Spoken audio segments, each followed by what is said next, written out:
চাওক উজনিৰ পলয়ংকৰী জলপলয়ে যি সময়ত উজনিৰ প্ৰতিজন লোকক আচলতে বিনিদ্ৰ ৰজনী কটোৱাইছিল বা নৈপৰীয়া লোকসকলৰ জীৱনলৈ আচলতে বিভীষিকা নমাই আনিছিল।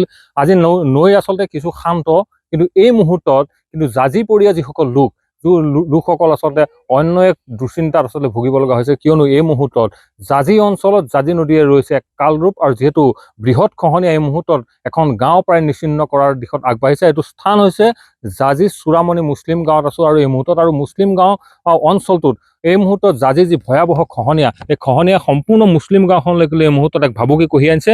আৰু যিহেতু যেনেধৰণে আচলতে 19 তাৰিখৰ পলয়ংকৰী বান আহিছিলে, এই বানে এই অঞ্চলটোত কেনেকুৱা ধৰণে আচলতে ভয়াৱহ ধৰণে খহাইছিল তাৰ ছবি যদি আমি ND24 দৰ্শকসকলক দেখাইছো, যদি চাওঁ বৃহৎ বৃহৎ গছ এই মুহূৰ্তত কিন্তু জাজি নদীৰ বুকুত এনেধৰণে জাহ গৈছিল। আৰু বৃহত্তৰ যিটো অঞ্চল, প্ৰায় 1 কিলোমিটাৰ পথ, 1 কিলোমিটাৰ নদীৰ গৰা কিন্তু এই মুহূৰ্তত খহাই আনিছে, কেওফালৰ পৰা খহাই আনিছে, আৰু তাক লৈ এই মুহূৰ্তত দুশ্চিন্তাত পৰিছে। আৰু তাৰ সমান্তৰালভাৱে বহু কথা আমি কম।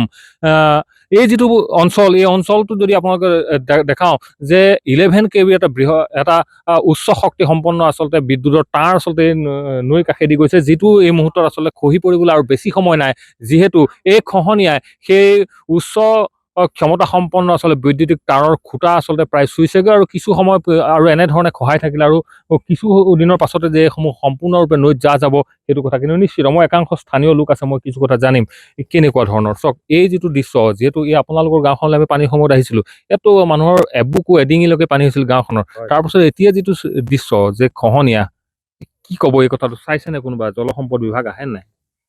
এতিয়া আমাৰ পানীটো কমিছে, কিন্তু পানী কমিলেও আমাৰ যিটো 19 তাৰিখৰ যিটো পলয়ংকৰী বান হৈছিলে, বানত আমাৰ এইখিনি বহুতখিনি মানে খহি গ'ল। মানে আমাৰ গাঁওখনলৈ এটা ভাবুকি কঢ়িয়াই আনিছে।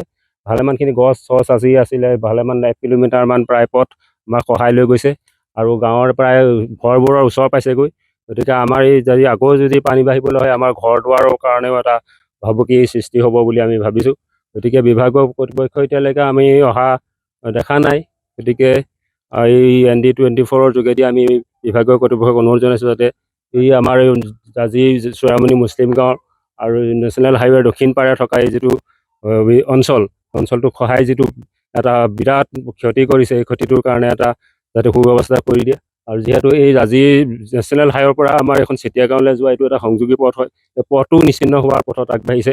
গতিকে ইয়াৰ চেতিয়া গাঁৱৰ পৰা আমাৰ জাজি যিখন চূড়ামণি LP স্কুল আছে, LP স্কুলে কণ ল'ৰা ছোৱালী স্কুললৈ আহে, অহা ৰাস্তাটো আৰু 2 দিন পিছত কি হ'ব নাইকিয়া হোৱাৰ এটা আশংকা আছে। গতিকে বিভাগীয় কৰ্তৃপক্ষক আমি অনুৰোধ জনাইছোঁ যাতে সোনকালে ইয়াৰ এটা সুব্যৱস্থা কৰি দিয়ে। নিশ্চিতভাৱে চাওক, মই আপোনাৰ পৰা কিছু জানিম।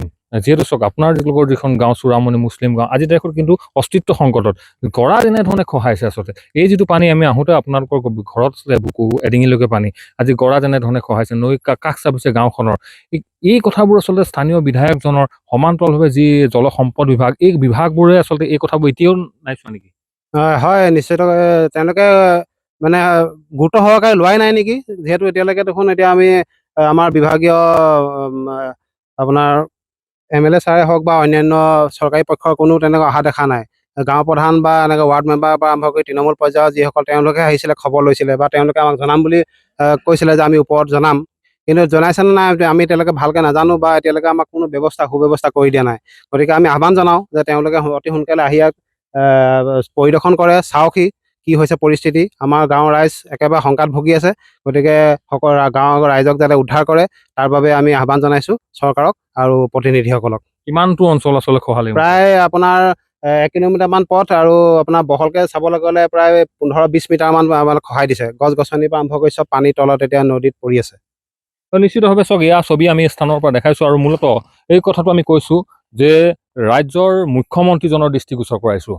সমান্তৰালভাৱে জলসম্পদ নামৰ যিটো বিভাগ, সেই বিভাগটোৰ দৃষ্টিগোচৰ কৰাইছোঁ। কেনেধৰণে এই মুহূৰ্তত জাজি খহিছে, কেনেধৰণে চপৰে জাজি খহিছে আৰু নিশ্চিহ্ন কৰি গৈছে এফালৰ পৰা নৈ পাৰ। আৰু এই ছবিখন মই মূলতঃ দেখাইছোঁ মৰিয়নি, যিটো এইটো স্থান হৈছে মৰিয়নি বিধানসভা সমষ্টি। মৰিয়নি বিধানসভা সমষ্টিৰ যিগৰাকী বিধায়ক, বিধায়কজনৰ দৃষ্টিগোচৰ কৰাইছোঁ, যোৰহাট জিলা উপায়ুক্তগৰাকী দৃষ্টিগোচৰ কৰাইছোঁ।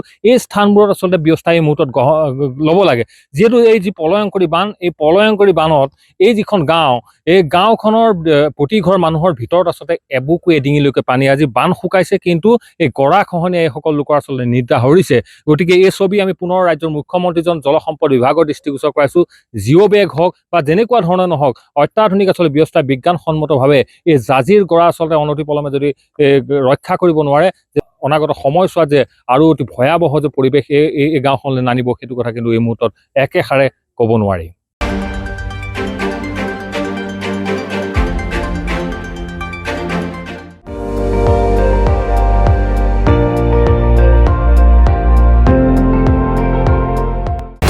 আপুনি চাই আছে ND24, সৰ্বশ্ৰেষ্ঠ নহয় সৰ্বোত্তমৰ দৌৰ।